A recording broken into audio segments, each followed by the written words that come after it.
Madame, bonsoir, très heureux de vous retrouver pour cette nouvelle chronique.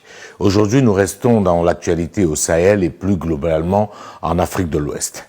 Comme vous le savez, depuis plusieurs jours, les chefs d'état-major des armées de la CEDEAO sont réunis à Abuja, au Nigeria, pour mener une attaque militaire au Niger, avec pour objectif de renverser les nouvelles autorités de ce pays et de réinstaller les autorités déchues, en tête desquelles l'ancien président Mohamed Bazoum. Aujourd'hui, nous voulons interpeller les peuples d'Afrique par rapport à ce qui se passe, parce qu'il y a un certain nombre de questions qui s'imposent à nous au regard de cette actualité. Pourquoi, particulièrement avec le Niger, la CEDEAO veut se montrer intransigeante? C'est une question qui mérite d'être posée. Quel crédit accorder à cette institution quand on sait que pendant longtemps, elle est restée silencieuse face aux affres que subissent les populations de cet espace? Bien avant les coups d'État militaires auxquels nous sommes en train d'assister dans cette région, il y a eu d'autres types de coups d'État qui n'ont pas suscité le même engouement ou le même intérêt. Nous avons assisté pendant des années dans cette région à des coups d'État électoraux, où les élections étaient totalement truquées, où les consciences étaient achetées, mais on n'a vu aucune mobilisation de la CEDEAO à ce moment. Il y a eu, comme vous le savez, des coups d'État constitutionnels, où des dirigeants en place ont décidé de changer la Constitution pour se maintenir au pouvoir, en tuant au passage leur population sans qu'on ne voie une mobilisation de la CEDEAO. Il y a eu aussi dans cette zone ce qu'on peut appeler des coups d'État sociaux, qui continuent jusqu'aujourd'hui, parce que des jeunes sont obligés de mourir dans le désert ou dans la Méditerranée à la recherche d'un avenir meilleur, parce que les pays sont extrêmement mal dirigés. À aucun moment, on a vu l'état-major de la CEDEAO se mobiliser pour résoudre ce problème. Ce qui revient à dire en réalité, chers Africains, que les dirigeants africains ne travaillent pas pour leur peuple. On n'est pas du tout préoccupé par le peuple. Ce qui les intéresse, c'est comment se maintenir au pouvoir et comment tirer les avantages pour leur compte personnel de cet exercice du pouvoir. Ceci dit, j'aimerais nous inviter à nous rendre compte que cela n'est possible que parce que les peuples d'Afrique sont spectateurs de leur destin.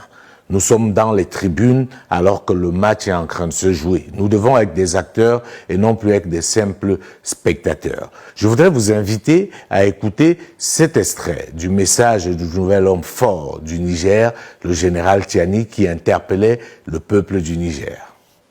Nigériennes, Nigériens, mes chers compatriotes, c'est donc le moment par devoir de vérité de vous dire que les semaines et les mois à venir seront certainement difficiles pour notre pays. Ceux qui s'opposent à nous sont sans limite lorsqu'il s'agit de défendre leurs intérêts égoïstes. Ils ne s'arrêteront que face à la ferme détermination du peuple nigérien à défendre ses intérêts et sa souveraineté.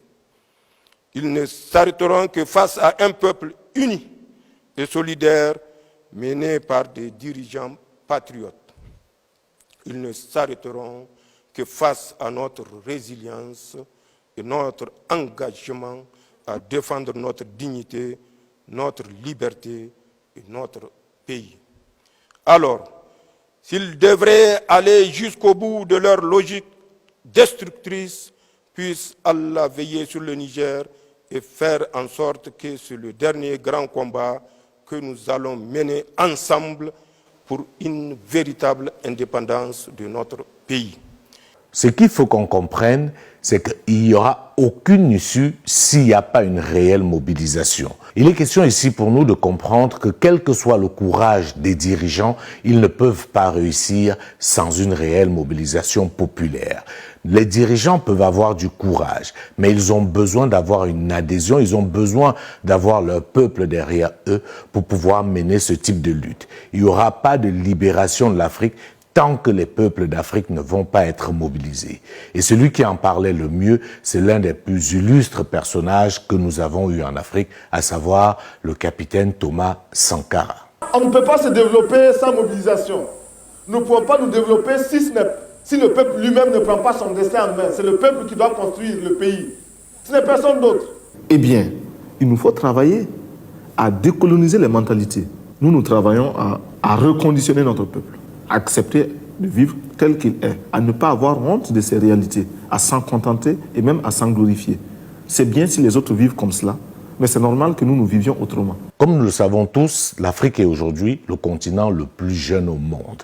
Et il n'y a pas de personne plus facile à mobiliser que les jeunes. Alors il faudrait que ces jeunes-là comprennent que c'est de leur avenir qu'il s'agit et que personne mieux qu'eux ne peut se battre pour cet avenir-là. J'aimerais attirer notre attention sur un fait, parce qu'on a souvent tendance à l'oublier.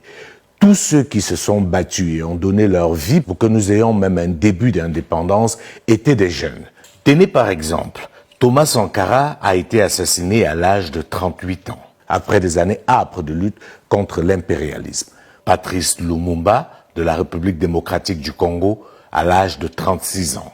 Castor Ossende Afana du Cameroun, à l'âge de 36 ans. Félix Roland Moumié du Cameroun toujours, à l'âge de 35 ans. Ça devrait nous parler et parler particulièrement à cette jeune génération qui est aujourd'hui beaucoup plus développée, qui a aujourd'hui beaucoup plus d'instruments à sa portée pour pouvoir résister. Comme on le dit depuis des semaines dans cette chronique, c'est une guerre de libération, c'est une guerre d'indépendance. Et elle ne pourra marcher que si nous sommes tous mobilisés pour atteindre un objectif commun qui est celui de la restauration de notre dignité. Lorsque vous avez choisi la voie de la lutte pour une indépendance véritable, vous devez nécessairement vous attendre à tout moment aux coups durs que vous portent les impérialistes. Mais nous avons l'habitude de dire que c'est parce que les impérialistes nous portent beaucoup de coups que nous sommes devenus et nous devenons chaque jour plus aguerris pour la lutte. Que les choses soient donc bien claires. Il n'y a rien au-dessus de la dignité humaine. Et nous autres Africains, nous devons l'intégrer et nous battre pour notre dignité. Nous ne pouvons plus continuer à être des captifs comme c'est le cas actuellement. On se rappelle tous de la célèbre phrase de Sékou Touré. Nous traiterons la pauvreté dans la liberté, à la richesse dans l'esclavage.